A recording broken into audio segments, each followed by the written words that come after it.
ငိုရတဲ့အချိန်တိုင်းမှာဒီဒေသနာလေးကိုအမှတ်ရရင်မျက်ရည်တိတ်နိုင်ကောင်းတယ်လို့ဘုံကတွေးမိတာဒီဟာလေးကိုဖတ်ရင်းနဲ့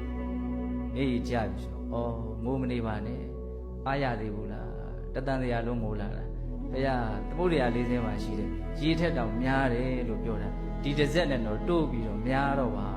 ဟုတ်လားငိုမနေပါနဲ့လို့ကိုဘာလို့ဖို့လို့တော့နှစ်သိမ့်ဖို့လိုမယ်ပေါ့နော်ဟုတ်လားဒီမှာမြတ်စွာဘုရားအဲ့ဒါလိုလေး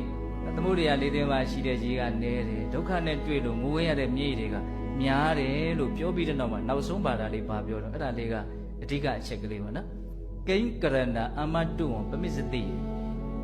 ဒီသဘာဝတွေဒီလိုဖြစ်ခဲ့တာတိပါလက်ကနဲ့ကိန်းကရဏဘယ်အကြောင်းကြောင့်အမတုံသင်သည်ပမစ္စတိမေလျော်၍နေပြီတည်းတဲ့ဒါဒီအကြောင်းအရာတွေဘာလို့မေ့နေတာအဲ့ဒါကိုဘုံဘုံကဖတ်ရင်းနဲ့စိတ်ထဲမှာတမျိုးလေးသဘောပေါက်သွားတယ်ဟုတ်တာပဲ